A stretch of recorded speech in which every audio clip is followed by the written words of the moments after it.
The room carries the kind of silence that feels practiced, as if it has been repeating itself for decades. A dim, forgotten storage shed behind an abandoned lakeside cabin, its floor still marked with old chalk outlines and faint tape residue, waits in the half-light. Dust drifts in steady, unhurried spirals. Wooden beams creak in the wind. Nothing moves except memory, and even that feels reluctant. It is here that the investigator steps back inside, as though re-entering a dream he once tried to wake from. The Michigan autumn outside is quiet, a pale dusk settling over the shoreline. Inside, the air stays cold. He walks with deliberate care, crossing the threshold the way someone enters an archive rather than a crime scene. The structure hasn't changed much since 2001. Same peeling paint, same crooked nails protruding from the frame, same heavy smell of damp wood and old paper. He pauses, letting the atmosphere settle on him like old dust. On the far wall, a faint outline of dried adhesive remains where evidence placards once hung. In the center of the floor, the number 5 is still faintly visible, once marking the position where the body of Liora Anstead, aged 27, was found. She worked as a field researcher for a small conservation group, known for her quiet manner and meticulous notes. A woman who lived alone yet stayed closely connected to her parents and younger sister. A woman who documented every trail, every shoreline shift, every plant species with almost scientific devotion. A woman whose final steps were traced only halfway, leaving the rest unanswered. The investigator, Elias Rourke, does not speak. His breath fogs slightly in the cold air. He left the department 8 years ago, but stepping back into this place pulls the old patterns out of him, slow and automatic. Every sound he makes feels like an intrusion, so he limits them. A steady inhale, a soft click of his flashlight, a small shift of weight on the boards. The rest of the noise belongs to the past. He crouches near the marked corner where a metal photo frame was found, its glass cracked, its image missing. He remembers the reports. The frame belonged to Liora, usually kept on her desk, containing a picture she'd once described as important to her work. No one ever found the photograph. The frame sat empty, a silent placeholder for something that should have mattered. He reaches out, gloved fingers brushing the dusty floor. The surface feels almost brittle. The case had gone cold despite months of field interviews, shoreline searches, and timeline reconstructions. Liora's notes from her final week were careful but unclear. She had written about shifts in the lake water levels, sightings near the trail, and a meeting she planned with an unnamed person. Her handwriting grew tense in those last entries, as though pressed with too much weight. Rourke had once believed the truth lay in the missing photograph. His team had believed it too. But no image ever surfaced, no witness remembered anything unusual, and no suspect stayed in focus long enough to hold. Eventually, the case slipped into archival boxes and quiet conversations. Yet here he is, 24 years later, standing where everything stalled. The small wooden table against the wall, the dust-covered shelving, the cracked window, each piece feels like a mild reproach. He studies them not with nostalgia but with clinical precision. The scent of damp timber mixes with the thin metallic smell of old nails. An hour fades without him realizing it. He is retracing the scene not for closure but because something small, something thin as a loose thread, has resurfaced. He stands again. The room seems to exhale. A cold case waits, unchanged, while time keeps moving. But the investigator knows, even the stillest place can hold movement if you examine the right angle. And one of those angles has finally shifted. Case reopens due to discovery of new crucial evidence. The call had arrived 3 days earlier.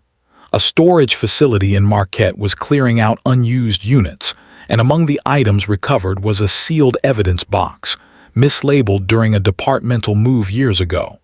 Inside the box lay documents, early case field notes, and an object wrapped in protective sleeves, a single undeveloped film strip. No digital file, no notation, no explanation as to why it had never been processed. Rourke received the call not because he asked for it, but because his name remained linked to the case file. He listened quietly, the voice on the line steady and routine, describing the discovery as if it were a simple administrative oversight. He felt something tighten in his chest. Not excitement, not dread, but that familiar investigative pull, like gravity shifting beneath his feet. The film strip arrived at his desk the next morning. He observed it under a lamp, rotating it slowly. There were 3 frames on the strip, all faint shapes, impossible to decipher with the naked eye. A shoreline perhaps, a figure near the tree line, light striking water in a stretched arc. The images were blurred, tilted, almost accidental, yet something in them felt intentional enough to keep him from looking away. He had the strip developed by a trusted technician. The prints emerged with soft, muted clarity, a lakeside view at dusk, the angle low as if taken by someone crouching. In the foreground, partial shapes indistinct but human. In the middle frame, a shadow stands several feet away from the photographer, body angled slightly left, face turned away. The shadow appears to be holding something thin, vertical, perhaps a survey pole, perhaps a walking stick, perhaps something else entirely. The technician's voice broke the silence for a moment. "Old camera type," she murmured. "This could have been a personal roll, someone meant to save it." Rourke nodded. "Where was it found?" "Inside an envelope buried in the mislabeled box," she replied, "tucked between case summaries." He thought about that carefully. Lost evidence rarely returned with this kind of quiet precision. Nothing about it felt accidental. Whoever placed the strip inside that envelope understood its importance, or at least suspected it. He studied the prints again. Liora often worked with a small field camera, taking reference shots for her reports. If this was hers, then she had seen something worth capturing, something that made her circle back to the shed that final evening. He returned to the old cabin not out of sentiment, but because the film demanded context. Light, angle, terrain, all needed to be reconstructed meticulously. He held the prints up to the dim room now, aligning the perspective. The first frame showed the shoreline through a narrow opening, likely this window. The second frame suggested movement inside the shed. The third caught something near the door, almost out of view. A blurred shape that could be the discarded cut of rope found during the original investigation. The rope had been dismissed as irrelevant, weathered, frayed, likely driftwood debris. But now the shape in the photo resembled something tied, something dropped in haste. A faint sound outside breaks his concentration, a leaf brushing across the wooden deck. He shifts his focus. Years of distance fall away, replaced by the slow, disciplined rhythm of methodical investigation. He begins marking the angles with small floor notes, careful not to disturb the space more than necessary. The reopening of the case is not marked by ceremony or announcement. It is marked by a small film strip of 3 quiet frames, and sometimes that is all an investigation needs. A subtle tilt, a new light source, a detail waiting for someone to return. Investigator examines past reports to identify overlooked details. Back at the station archives, Rourke opens the old file, placing each document on the table with measured precision. The fluorescent lights above hum softly. The smell of aged paper rises as he flips through pages browned at the edges. He begins with the initial officer statements. Footprints near the shed, medium-depth impressions, estimated to be size 9 or 10. Originally attributed to search team members, never matched conclusively. He traces a finger along the diagram. The layout doesn't fully align with the search patterns noted later. A small misalignment, easy to overlook. Next, he reviews Leora's field logs. Her handwriting is neat at first, then tight, compressed during the last 2 entries. One line stands out. Meeting at shoreline, keep separate from main notes. She had written it on a loose sheet tucked between pages. That sheet had been scanned but never followed up on. He moves to the witness statements. A nearby cabin owner reported seeing a figure moving quickly near the tree line on the night of the incident. Weather was poor, visibility low. The statement had been deemed unreliable. Now, with the newly developed film showing a shadow in a similar position, the account gains weight. A soft rustling fills the archive room as Rourke spreads out enlarged scene photos. He avoids jumping to conclusions. Each detail must earn its place. He compares the newly found prints with the old scene images. The angle of dusk light matches the timestamp on Leora's last recorded field note. The position of the shoreline markers aligns. The shadow in the second film frame stands near a location originally listed as no activity detected. He pauses. One overlooked detail emerges. The shed's door in an early photograph shows a slight inward bend, as though someone pushed it open with force from the outside. Later photos show the door corrected. Someone must have straightened it during processing. That small change buried an important clue, the direction of entry. Another detail catches his eye: Leora's pen found outside near the trail. The report described it as dropped, but her logs suggest she rarely wrote outside in poor light. If the pen dropped, it likely fell during movement, not note-taking, possibly in a moment of haste. He reads her personnel file. Liora was consistent, reliable, cautious. She noted everything. A loose photograph, an undeveloped film strip, a hurried pen drop. These did not match her usual patterns. As the hours pass, the archive grows quieter. Rourke's internal monologue stays calm, steady, analytical. He listens to the soft slide of paper, the dry crackle of older pages, the faint hum of the overhead lights. His mind moves between fragments, constructing a shape just beneath the surface. Something small had been present all along, something the initial team saw but did not fully recognize. He exhales slowly. The file, once a silent box of unresolved pages, begins to speak again. Rourke spreads the old names across the table like a quiet constellation, individuals whose paths once brushed, crossed, or briefly intercepted Liora Anstead's final days. The list isn't long, but each entry holds enough complication to merit attention.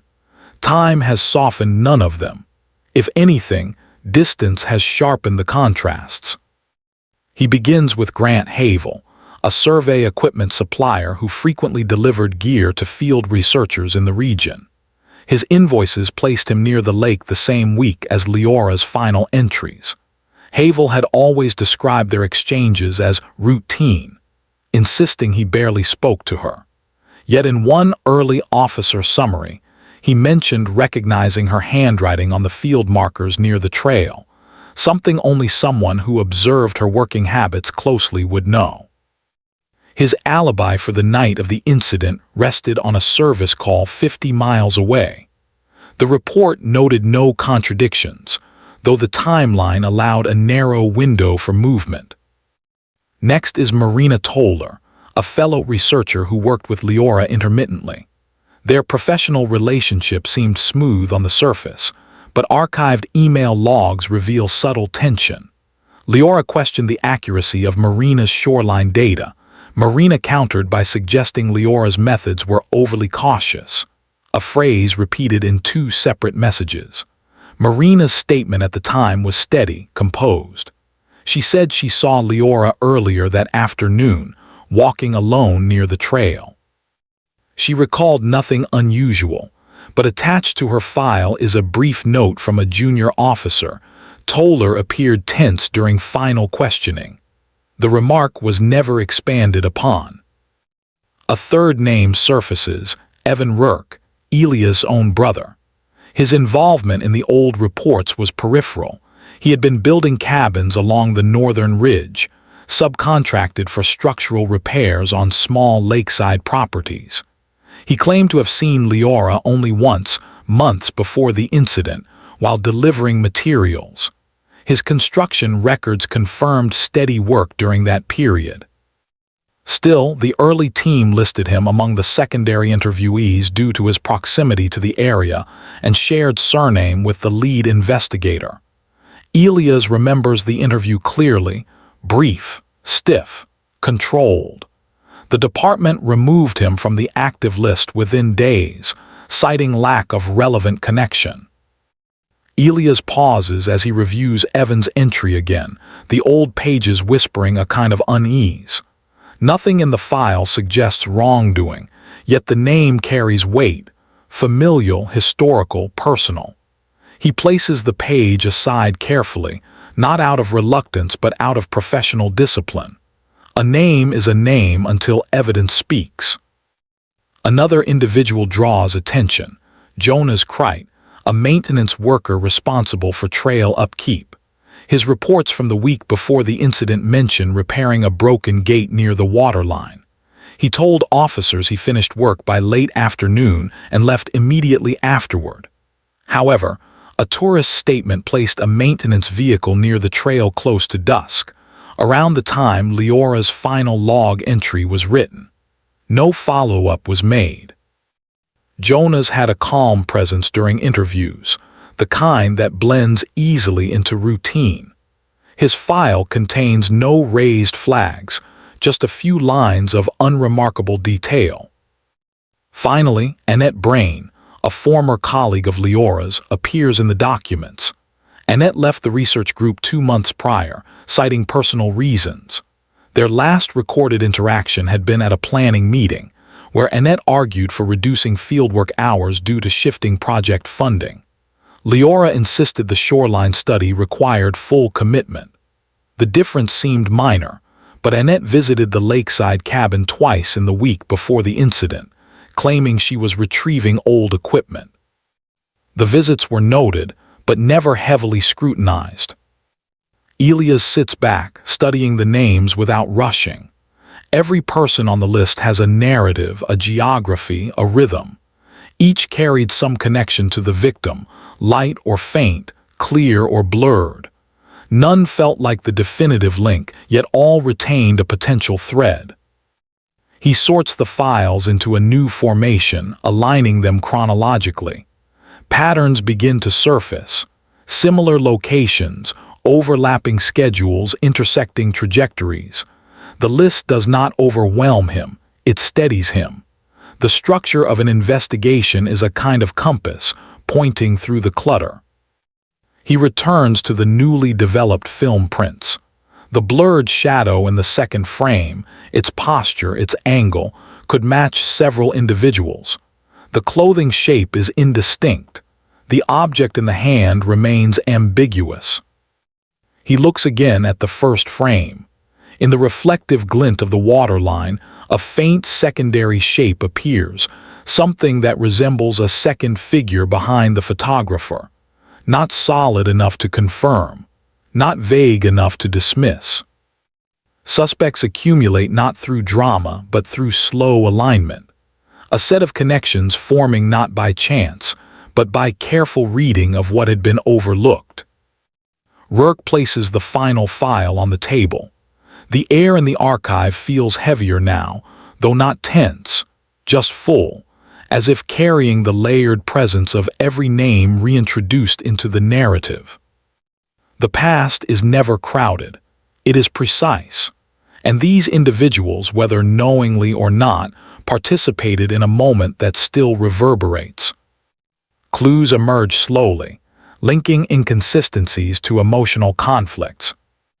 The next morning, Elias returns to the shoreline with the film prints in hand. The lake is calm, the water flat and reflective, carrying the muted light of early day. He stands where the first frame was likely taken and lifts the print to match the contour of the tree line. The physical alignment reveals something new. The angle suggests that Liora positioned herself low to the ground, perhaps kneeling. Not a casual stance, a deliberate choice. He scans the cleared space around him. The soil here remains compact, layered with years of seasonal shifts.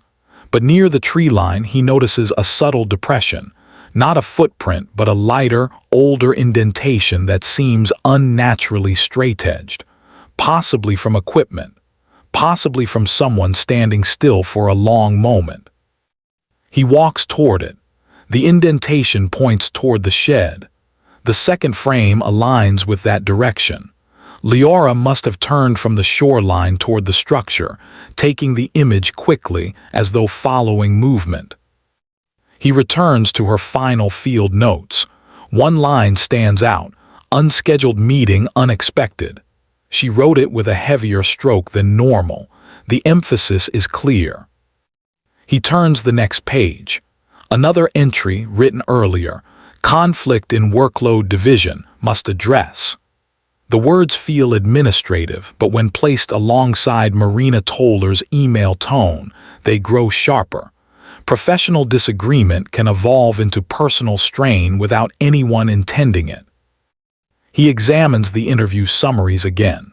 Marina's repeated insistence that she saw nothing unusual stands in contrast with her earlier message referencing pressure from leadership to finish shoreline markers faster.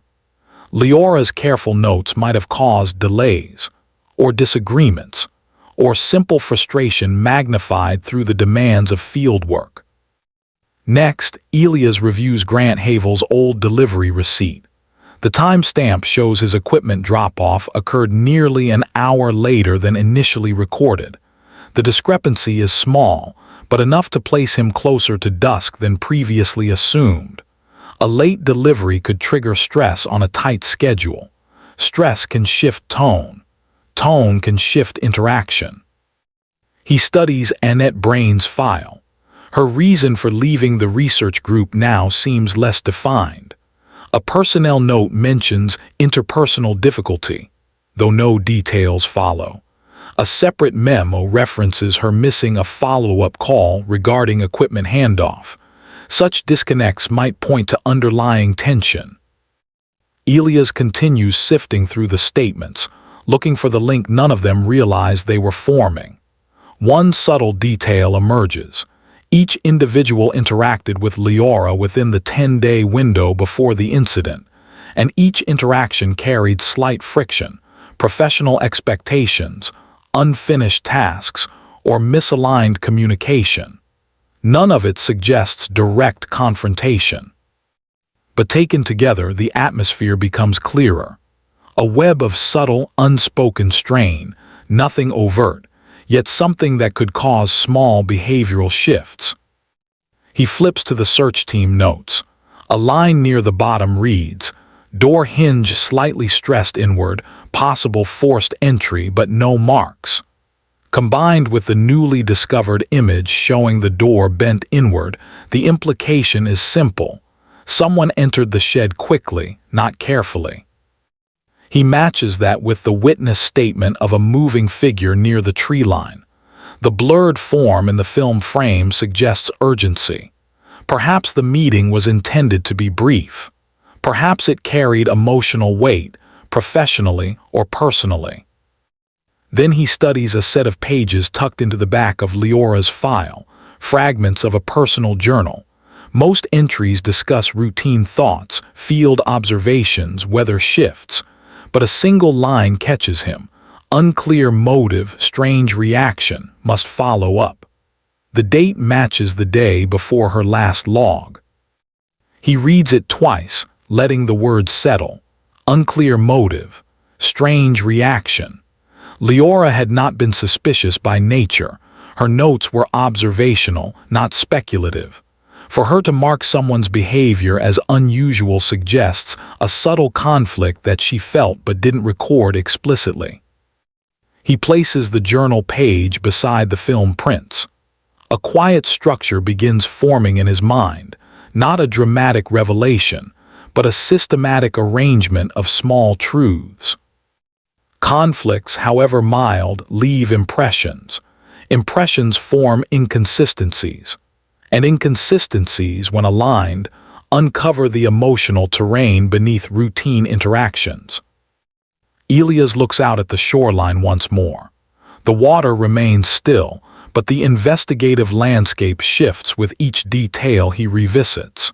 The emotion he feels is not tension but a quiet recognition. The case had always contained enough material for resolution. It simply lacked the right alignment. And now, slowly, that alignment begins to take shape. In the quiet of the archive room, Elias revisits one detail that had seemed too ordinary to question: the maintenance logs. Jonas Kreit's records were organized, consistent, and without contradiction. Routine tasks, standard hours, clear routes. Of all the individuals connected to the case, he held the least noticeable presence. No recorded disputes.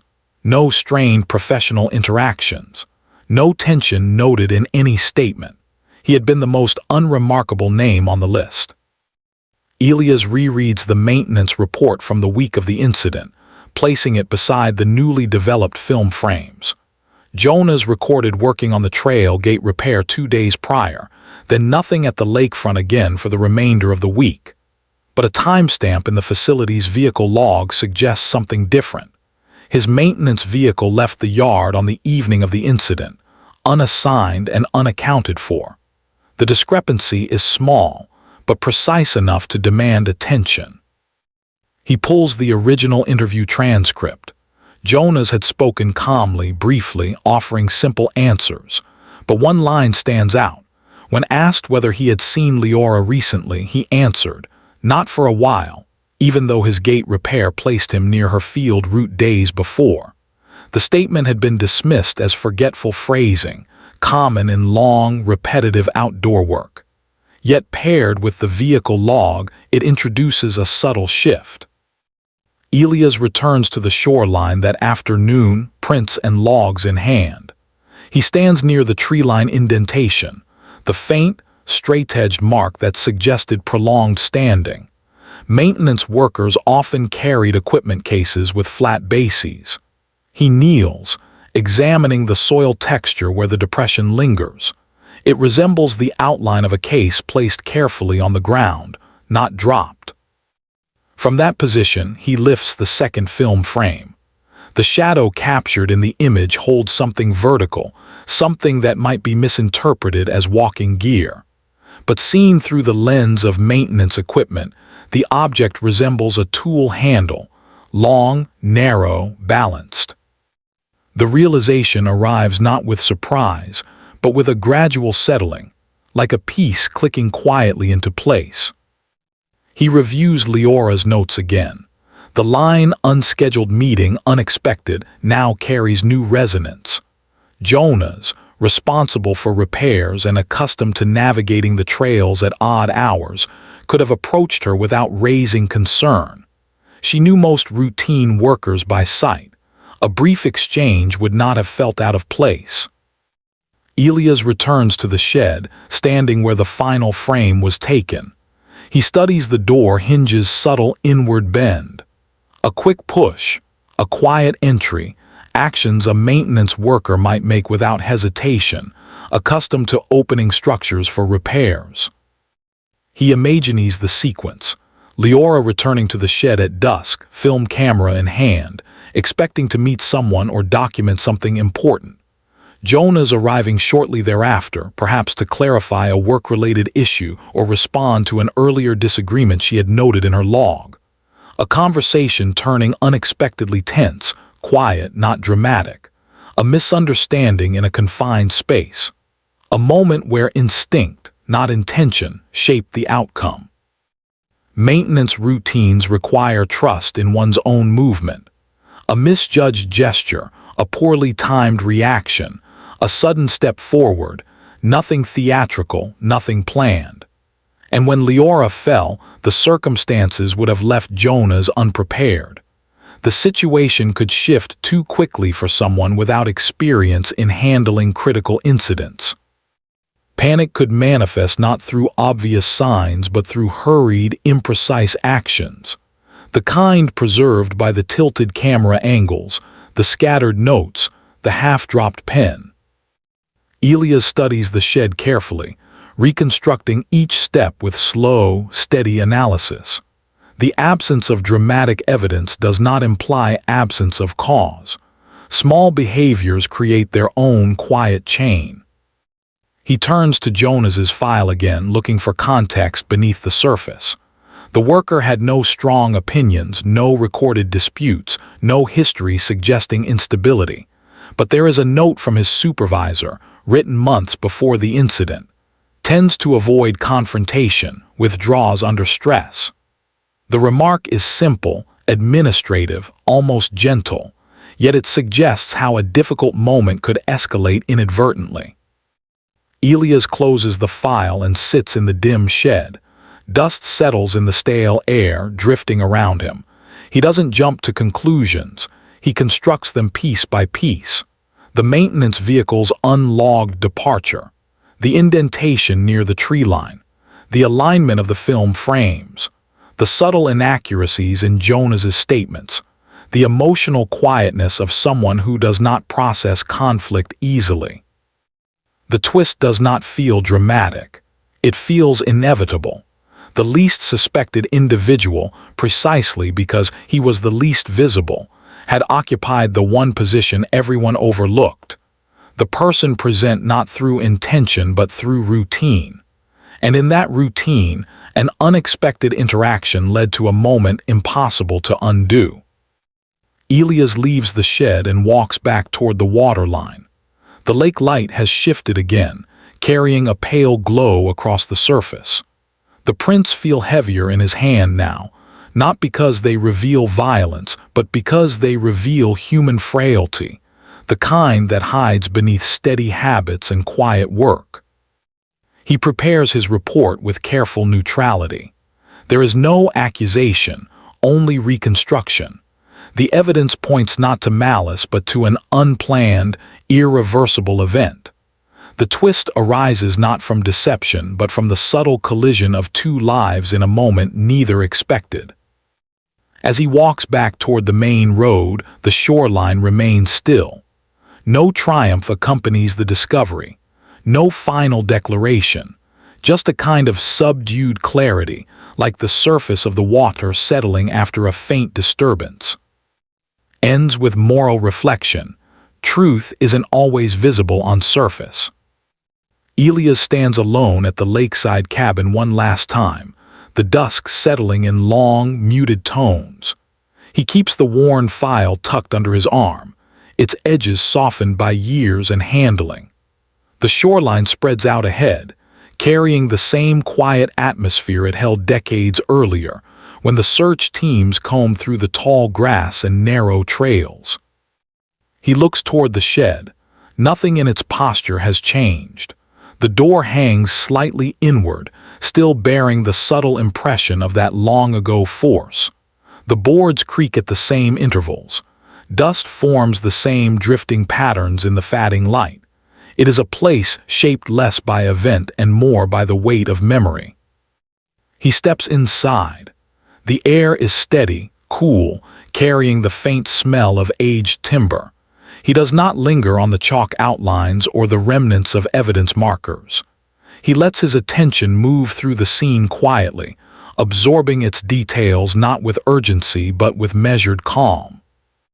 Solving a case never removes what happened. It only clarifies the structure surrounding it. What seemed sharp becomes muted. What seemed uncertain gains form. But the emotional terrain, what lies beneath, what guided each movement, remains complex, layered, and deeply human. He returns to the shoreline where the first frame of the film was captured. The water glints with a soft, reflective shimmer. He holds the print beside the scene, aligning the two. The image is grainy, imperfect, incomplete, yet it holds the truth in its own quiet way, not through clarity but through presence. Leora's final moments were not shaped by dramatic conflict or grand motive. They were shaped by routine. A simple meeting, a misunderstood gesture, an accidental escalation. Outcomes often form from moments that feel ordinary until seen from the right angle. Elias knows that truth rarely arrives in sharp lines.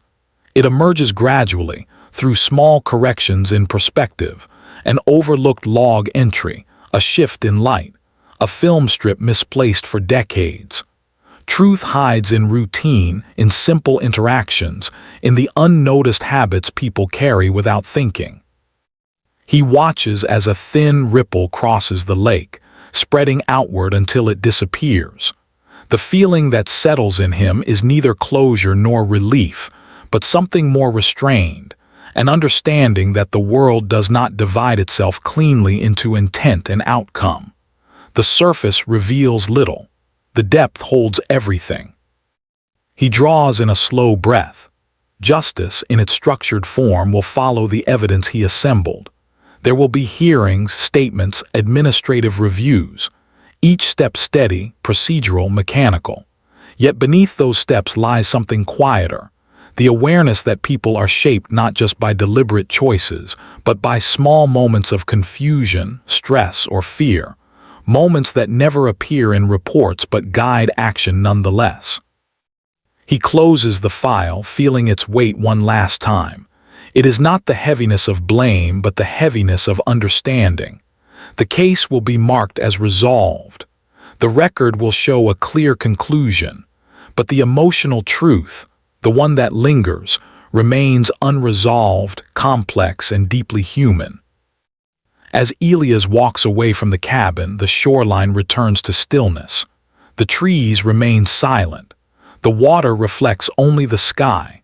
Nothing in the landscape hints at what unfolded decades ago.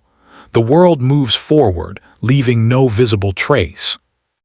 Yet he knows, as he steps onto the path leading back to the road, truth isn't always visible on the surface. It moves beneath, quiet and patient, waiting for someone willing to return, look closely, and listen. And sometimes, that listening is all an investigator can offer.